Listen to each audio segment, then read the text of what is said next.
Evening, everybody. I hope you can all hear me okay. Let me just share my screen before we get going. It's a pleasure to be here, to be where? Virtually here. Okay, I'm going to share my screen now. Does that look okay? Brilliant. Okay. So I guess before we get going, as we're hosting the event tonight, I just want to say a giant thank you to Julia, Giles, Nick, and Daniel for being here too. I'm really looking forward to your talk. So as Dave mentioned, I'm Kelly, the creative director and the founder of White Bear Studio. White Bear specialize in creating disruption for startups, scale-ups, and big brands who need to step up in order to stay relevant. We help startups achieve investment through strategy and branding. We help challengers to scale up and build future-proof brands with killer propositions. And then we help the big guys who have to adapt to this disruptive market with MPDs. This event is about bringing together big brands and small brands. We wanted to introduce challenger thinking to established brands and vice versa. I'm sure you'll all agree that today's market is fast moving and it's really volatile. We've all felt it. COVID-19 has shaken up industries across the board. I'm sure House Party know all about that. And no matter your company size, your survival is at risk if you fail to disrupt, excite, and prove that you have an innovative edge. Big brands need to think more innovatively, nimbly, and creatively if they want to stay top of mind to customers. Startups and scaling brands need to take advantage of this opportunity of being on a more level playing field and stand out while the market is in flux. For example, I'm not sure if, I'm sure everybody has seen What Three Words or Caboodle's advertising on Sky. In this time of flux, these challenger brands have the opportunity to have a voice, which is brilliant, and let's take full advantage of that. I want to spend a bit of time talking about, well, this is what this talk is about, is the 5 design tips to building a disruptive brand. These tips will take us through the brand journey. So all of you might be at different stages of your journey, but I do feel that there's key takeaways and messages for every one of these tips that we can all relate to. So my first tip is think brave. And this one really resonates with me personally because this is a core value for White Bear. We're always striving to be brave and braver. If your brand is brave enough to take risks and swim against the tide, you'll stand out. I'm sure many of you will agree that tech brands are swimming in a sea of sameness visually. It takes bravery to disrupt your sector with effective branding and not blanding. The amount of tech companies that I see that have a standard typeface that they use and then illustrations of people who have no faces, I honestly couldn't count the amount of them that I have seen. So it's about you need to disrupt. This all starts with telling your brand's unique story, clearly communicating your value proposition with absolute clarity. If you're a well-established brand already, how do you build on your legacy and how do you stay relevant? And how do you approach building a fresh personality for MPDs that make sure you cut through the noise? It all starts with your brand story. Think back to caveman times when storytelling was our currency. It made you memorable, it gave you credibility, and it demonstrated your bravery. Our brains are wired to understand and retain stories, not data. We then build upon the story and create this brand world that we communicate. With that in mind, I'm going to tell you a little story. I'm not sure if anybody here, or perhaps the people here who are friends, have heard of the White Bear story, but there's a theory called the White Bear phenomenon, and it was discovered by Daniel Wegner. He studied thought suppression in Harvard, and he had a theory that if you were asked not to think about something, all you could do was think about that one thing. So I ask you all just to take a few seconds. Don't think about a white bear. Think about what you're going to do this evening, perhaps which guest you're most looking forward to speak, but just don't think about a white bear. And I'm just going to give you a few seconds. I'm not wearing a watch, so I don't know why I checked my arm. Lo and behold, Wegner found that his patients in his studies could not go more than 20 seconds without thinking about a white bear once that seed had been planted. Why am I telling you this? Well, for a number of reasons, but mostly because you need to create a white bear for your business. You need to create a story that's going to stick, that's memorable, and that can't be suppressed. Have a think about what your white bear is. So I'm going to tell you a little bit about how to think about what your white bear is. What is a brand story? And this leads me nicely into this quote. You can't sell anything if you can't tell anything. A brand story is made up of a number of components. Your brand's purpose, mission, vision, values, and then your tone of voice, which we're going to talk about in a little bit. They form the basis of your story that you're going to tell your customers. You'll see here from this diagram that your brand story will form the foundation of your whole brand journey. From your inception right at the beginning, as you gain traction and as you scale. It's key that you think about how you're going to communicate your brand story on all touch points. Tech brands I've worked with previously tend to think more about the what. They go in selling their results, their metrics, their algorithms. They think less about the why. It's the why that emotes. It's the why that you're going to remember. And as I mentioned, people remember stories, not data. Building a strong narrative will help you engage your target audience. So first up, we're going to have a look at your purpose, mission, and vision, and how these come together to form your value proposition. 70% of all employees are misaligned with the company's strategic direction. Can you imagine if 100% of your employees were all aligned on your brand's purpose, mission, and vision? And I know some people or some businesses are startups and it's based on the founder. Can you imagine even you as a founder, if you could communicate with absolute clarity in 3 words or more, or not more, what your core vision is every single day? I think that would have a huge impact. The way we create a brand story is by using this iceberg chart where you can get your whole brand on a page. I'm sure most of you will agree that 90% of what makes a business tick happens behind the scene. And it's only that 10%, that cherry on top, that you communicate externally. A brand story works much in the same way. This vision, mission, and purpose is what drives your business day to day. And it's that 10%, that tip of the iceberg, which is your value proposition and your branding that you're communicating externally. So let's start with the base of the chart, which is your purpose. Your purpose is your why. Why do you exist? Why are you needed? Knowing your purpose helps you to differentiate from your competitors. It's an opportunity for you to clearly and concisely let your potential investors or customers know who your core business is and know what your core business is. After your purpose, think about your vision. Why do you get out of bed in the morning? What's the reason you and your team operate each day?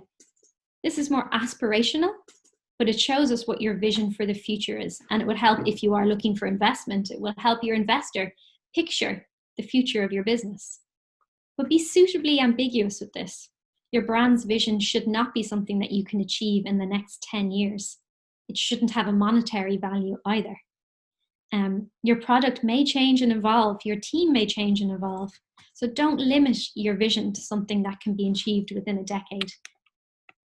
Most people overestimate what they can do in 1 year and underestimate what they can do in 10 years. Now, Bill Gates said that, and I think he knows something about something, so I think we should listen to him. After we have our vision, think about your mission. Your mission, I feel, is the easiest one to pin down. Your mission is how you're going to do it. Your brand's mission demonstrates your focus.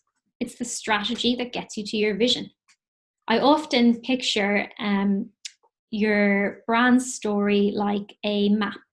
Your purpose is why you start off on your journey on that map. Your vision is that dream destination at the end of your journey. And your mission is how you're going to get there. What is your plan? Now that we have our purpose, mission, and vision, we need to tell it in a compelling way. And we call that a value proposition. It summarizes your brand story in a sentence. A value proposition is a promise of value to be delivered, communicated, and acknowledged. A value proposition is an opportunity for you to be brave in what you can deliver. An example of a great value proposition is Hinge. Some of you might be aware of Hinge, or many of you might be aware of Hinge, but its value proposition is designed to be deleted. It's short, it's simple, and it immediately tells you the problems that they are trying to solve and what makes them different from other dating apps. Plus, you also get a sense of their values. Think back to, or if you were in an elevator and you bumped into an investor and they asked you, what is your value proposition? And your Hinge, you can easily say, well, we're designed to be deleted. It's concise, it's emotive, and it's memorable. It's not enough to just know what your problem and solution is. There needs to be emotion in there.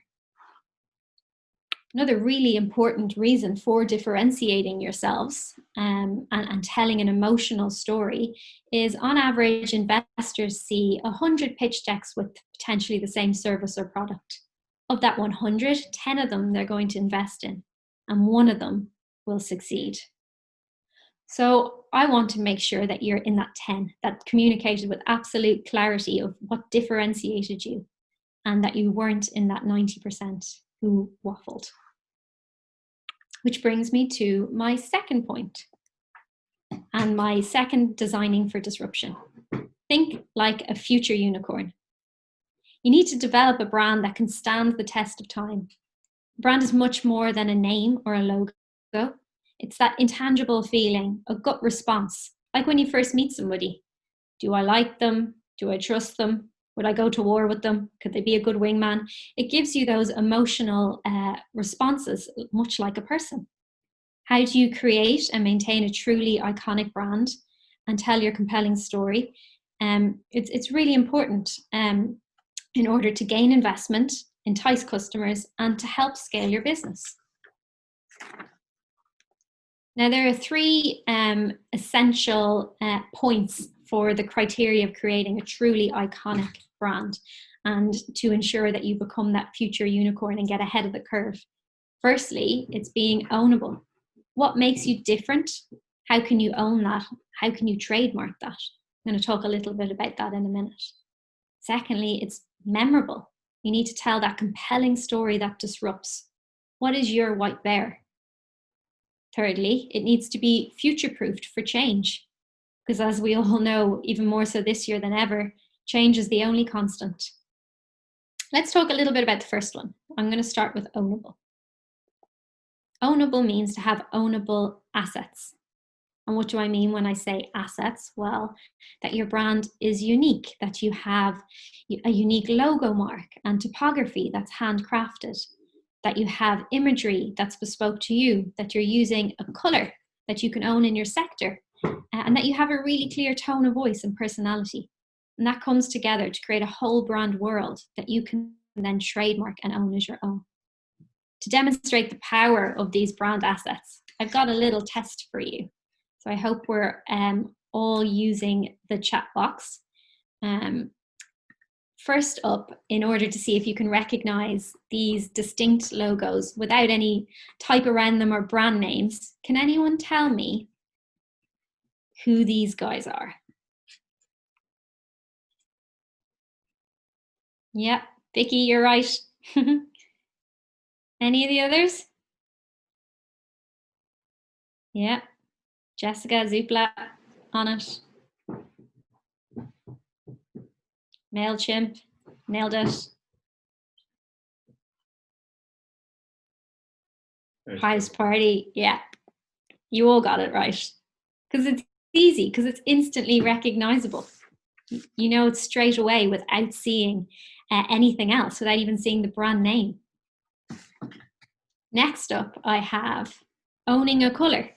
It can be difficult to own a color in general, but to own a color in your sector is absolutely achievable, and it gives you standout and brand block.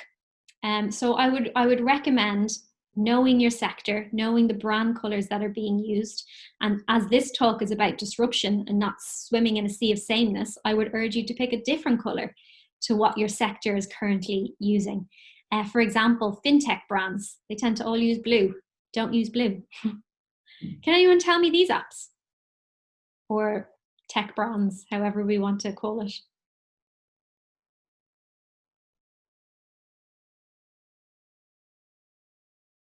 All coming in now.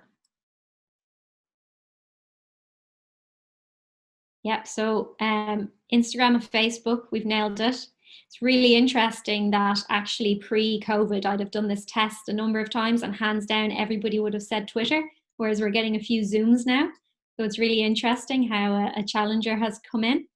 And the red one I always put in there as a bit of a challenge as well, because I don't think anyone has owned that red because a lot of people are using it. So we have it in here as YouTube, but often it has, people have mentioned Pinterest or Meetup or Netflix as somebody's, or Reddit as somebody's mentioned there.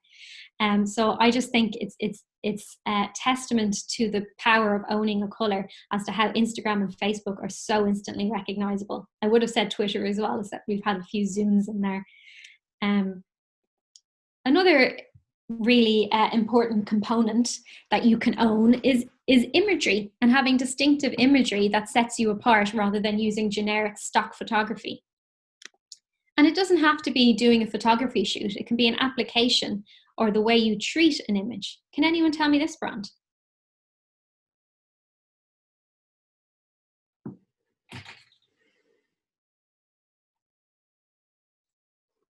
The hint is what?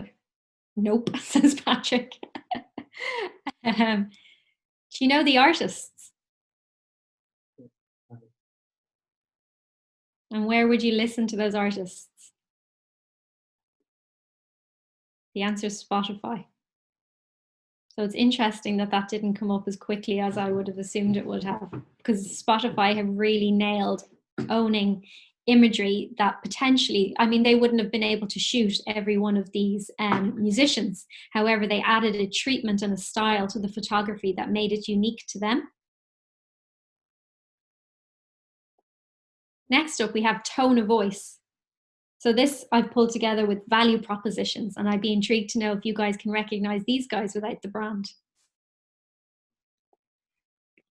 We have think different, belong anywhere, and there are some things money can't buy.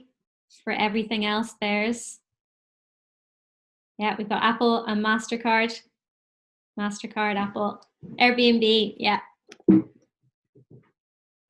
So all of those tech brands have an ownable tone of voice and value proposition that is distinctly them and ownable to them. Do I have another exercise? No. So this brings me to the end of the section about being ownable, and it's a combination, as I said, of a number of assets: unique logo, owning a color, bespoke typography, tone of voice, and all of these come together to create something truly unique for you and your brand.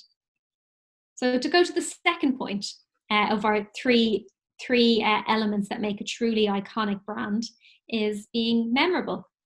Having a clear brand story will help your brand be memorable. Remember, our consumers remember stories, not data. Being memorable will build your customer loyalty and make it easier for you to track your brand's valuation. This may seem obvious, but a crucial part of the branding process is to get the customers to keep coming back. We always say it's our job as the branding agency to get them to buy once, and then it's your job to get them to come back. There's a fly.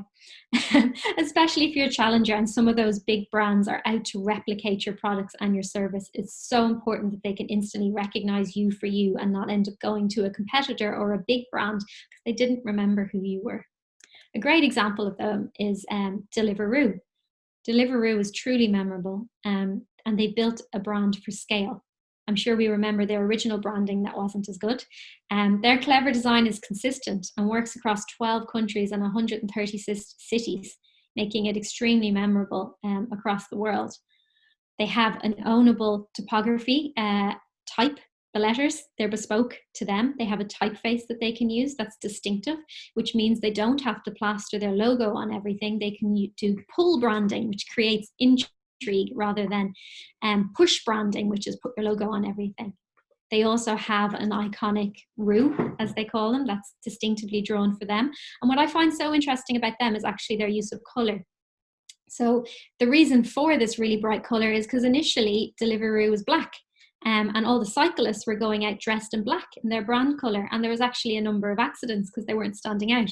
So not only did they pick a disruptive color for their brand to stand out in the digital world, they also picked it so literally the cyclists stood out on the street.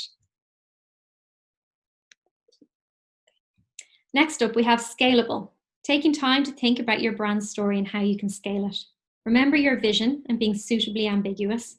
You need to future-proof your brand so you don't pin yourself down by having a name or an identity that confines you to one thing. You need to have a name and a brand that's flexible. So just to recap on our 3 pillars, ownable, memorable, and scalable, and each of these need to tie back to your brand story. Another great example is Airbnb, which we saw earlier. They created a universally recognized symbol that could be drawn by anyone in any language across any continent. It's quite controversial when it launched. Some people said that it was similar to perhaps a male body part, but all publicity is good publicity, eh? The idea is that whenever you see it, you know you belong. And that's why it became known as the bellow. That brings me to my 3rd top tip, is think transparent. Be emotive in your branding and campaigns. People connect strongly to stories. I know I sound so repetitive, but it's so important. Tap into that. A good place to start is with your values. MRI neuroimagery show that when evaluating brands, consumers primarily use their emotions. Millennials and Gen Zs want to engage and feel that their values are aligned with the brands they use. Although brands do need to be careful about jumping on bandwagons, we know that Pepsi found that out the hard way, genuine messaging can show people what you stand for. 68% of Gen Zs are concerned about the environment, and 61% of Gen Zs believe that brands are better positioned to solve problems than governments themselves. So let's talk a little bit about brand values. Your brand values are your business's heart. You need to live or die by them. It's important that you and your team know what they are. Believe it or not, many businesses don't align with core beliefs. And more often, personally, I'm quite sick of hearing empathy and quality as core brand values. These are a given. They're not a differentiator. And your brand values are there to differentiate you. To get the juices flowing, I wanted to ask a few questions for you to think about your own brand values. We always ask these. If your brand was an animal, what animal would it be and why? If your product or brand was a genre of music, what genre would it be and why? Or if you were a car, anyone want to get involved there and tell me what car they'd be or what animal they would be? It's the why that we're really interested in here. The why gives us an insight into who you are as a business. Any animals there? Vicky's a monkey. And Manny's a tiger. Nice. Because we're about having fun as well as working. I like that, Vicky. And Patrick, you're a butterfly. Nice. If people believe that they share values with the company, they'll stay loyal to the company, to the brand even. This sounds a bit like Animaniacs, but I'm going to talk about some bad values and some good values. Be careful of out-of-touch campaigns and stand by your own true brand values. Don't just write them down and keep them hidden away. An example of a brand campaign gone bad is this one. In an attempt at creating empathy with football fans, MasterCard announced that for every goal scored in the World Cup and any further competition over the next 2 years by Lionel Messi or Neymar, that they would provide 10,000 meals to starving children. Did I just pronounce that footballer's name wrong? He's laughing at me. Um, that they would provide 10,000 meals to starving children. This campaign was a flop. Why? Because why wouldn't you just give them meals anyway? It's just such a bad campaign that really was a flop. An example of good values, now this could be a little bit contentious, but we have in here Virgin. Virgin have brand values that are different. They're heartfelt in their service. They disrupt, they're insatiably curious. And they've done a good job for such a big company to make sure that these values trickle down through everything that they do. Next up, my fourth tip is think fast and creative. Because challengers are often dealing with small budgets, they're inspired to think fast and act creatively. If you can't outspend those big brands, you really need to outfox them. Startups have an entrepreneurial spirit at their core. Each team member feels as though they own the business, they have responsibility, and it's up to them to scale. They'll take risks and they'll think of new ideas. Their flexibility in production and production and design allows them to pivot really quickly and respond to change. Larger brands often find this more difficult. But how do they do that? How do they pivot? What voice do they have? What is their brand's personality to enable them to do that? When considering your brand communication, you really need to think about that tone of voice. You can plot your tone of voice on this barometer that we use to help build the right language for your brand and make sure that you keep it consistent at every touch point. These are the 4 pillars that we build a brand tone of voice on. I love Spotify's tone of voice, hence I have it in here as an example. Spotify feel current. They need to be relatable, whereas perhaps a healthcare app might need to feel more formal. These ads just nailed it because they actually spoke to 2 different target audiences at the same time. They had nostalgia, but they also spoke to a younger audience as well. So they were just so clever.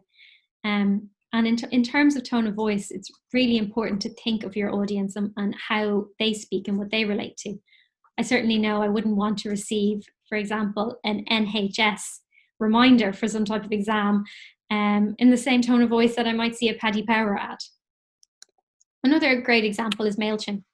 MailChimp combats its technical offering by speaking like that experienced business owner that you want as a mentor. They're compassionate and using offbeat humor and conversational voice, they play with language to bring what is quite complex to life. Last up of my 5 tips for disruption is think tribal. Create a brand that people want to be part of. We always say we build communities, not customers. Online communities are one of the major factors that set challenger brands apart.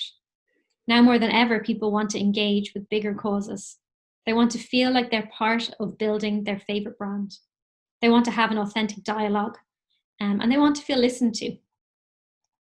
If you're curious to hear more about thinking tribal, I would recommend you check out Ben Keen's 5 R's for tribe building.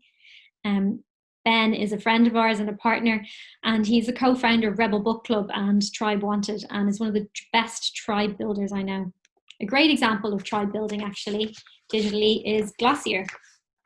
Launched in 2014, it's a beauty brand actually born from a blog, and it deems themselves as a technology company. They tapped into a community mindset to build a robust social and digital strategy. Their ability to empower customers to build communities and create a strong brand with the community. I've just talked in a tongue tale, but they have a really great ability to build communities and to resonate with their target audience. So a quick recap on my 5 top tips. 1, think brave. 2, think transparent. 3, think fast and creative. 4, think community. And 5, think like that future unicorn that you're going to be. And how are you going to communicate all of this to an investor? How long do people think investors actually spend looking at those decks? Does anyone have a guess? What do we think? I reckon Vicky might have a good answer for that. Vicky, 5 seconds. Patrick, 10 seconds, 8 seconds, 60. Oh, well, If you could communicate that whole brand story in 5 seconds, I'd be impressed, Vicky. The reality is, on average, investors spend 3.44 minutes looking at a pitch deck. So that's not a lot of time to communicate all of what we've just talked about. So you need to be really succinct and with absolute clarity. We always say strong brands equal a higher profit because you can charge a premium, at a lower risk because you have that memorable factor and customers keep coming back. A higher risk or a lower risk and a higher profit equals a higher valuation, which is what we all want if we potentially want to exit, or even if we don't. I always think this image really sums it up very well. No books and Starbucks. So that's all for me, really. Little plug in here. We're offering one-to-one brainstorms to everyone here. Visit our website or DM me. I think Audrey's just popping it all in the chat box now. So feel free to click through and book in a brainstorm. Also,